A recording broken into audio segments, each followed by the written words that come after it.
l'actualité avec mesdames et messieurs, bienvenue sur Cam News 24 et IFM Radio émettant depuis Garoua. Emeline Doudou Amadou, c'est moi. Et pour cette édition, je suis accompagnée de Ghislain Kougan qui se fera le plaisir de nous conduire dans les méandres de l'actualité de ce jour. Quant à moi, je vous retrouve juste après. Ghislain, c'est à toi.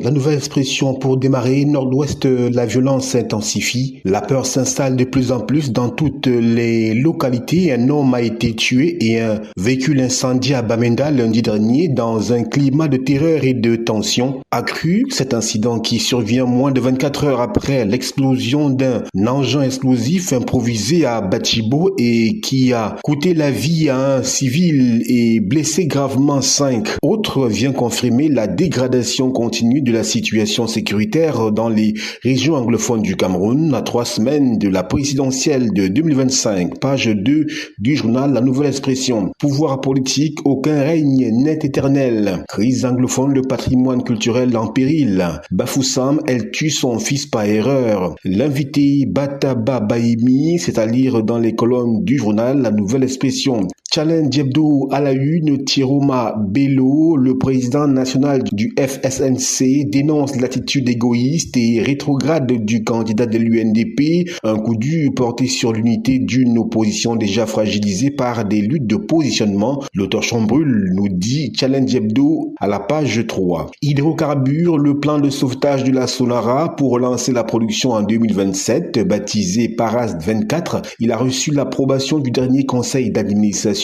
Plus de détails à la page 10 de Challenge Hebdo. Port autonome de Douala, une centrale électrique de 300 MW en gestation d'une valeur de plus de 600 milliards de francs CFA. Le projet vise à garantir son indépendance énergétique. Page 6. Hold-up électoral à la Fédération camerounaise de football FECAFOOT. Les acteurs du football camerounais dénoncent la défiance de Samuel Eto'o. Dans un communiqué, les signataires exigent l'arrêt du processus électoral en cours et sollicitent une médiation du gouvernement, c'est à lire à la page 11 de Challenge Hebdo. Le quotidien Le Jour, accusation et tribalisme, Françoise Puené s'explique dans les colonnes de ce journal. Médias d'Afrique, soja, coton, 67 milliards de francs CFA pour booster les deux filières. C'est la substance du décret signé le 11 septembre 2025 autorisant le MINEPAD à conclure au nom de l'État du Cameroun un accord de financement avec la Société internationale islamique de financement du commerce, filiale du groupe de la Banque islamique de développement, la BID. Outre l'acquisition d'intrants agricoles, ce montant servira à la réorganisation de ces filières névralgiques afin d'accroître la productivité agricole et améliorer la compétitivité.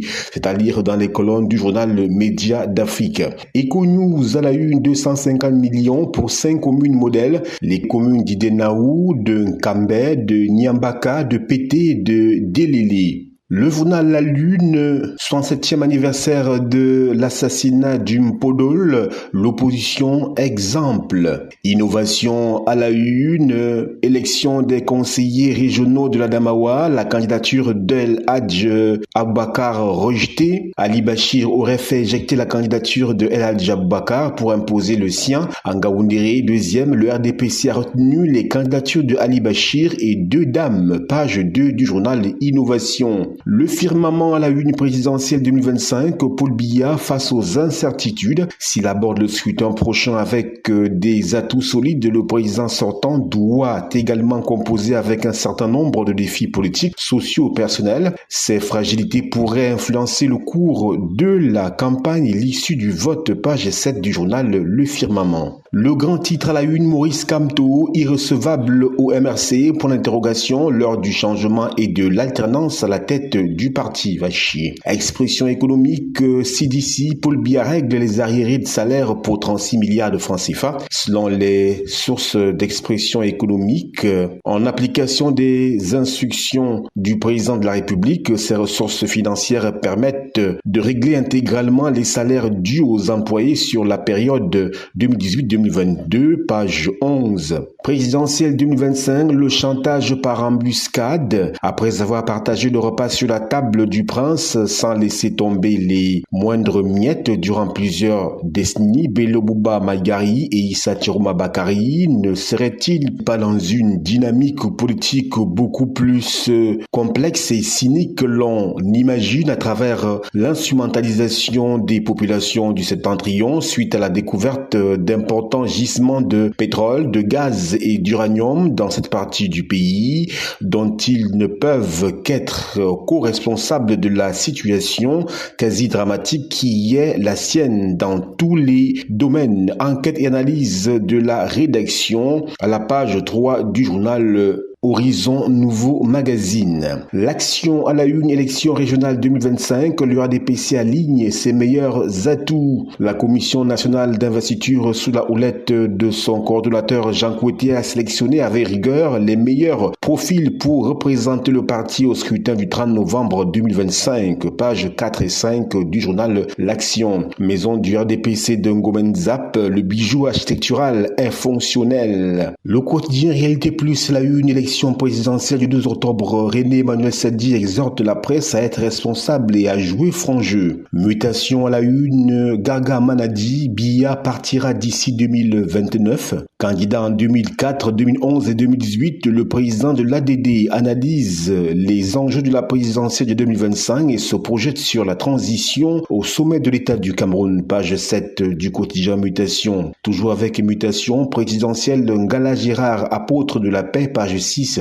Zone CEMAC, les avoirs des banques en baisse, c'est à lire à la page 9. Couverture santé universelle, 4 millions d'inscrits en 2 ans, c'est à consulter à la page 3 du quotidien Mutation. Le quotidien Émergence à la une, choix du candidat consensuel, le double jeu de Bello Bouba, décryptage à la page 5. Contrôle interne des microfinances, le régulateur insiste. Présidentiel, l'engagement de Mohamedou Bayrou Bounou en faveur de Paul Biya est à consulter à la page 4 du quotidien Émergence. Port de Douala, près de 50 véhicules entièrement calcinés.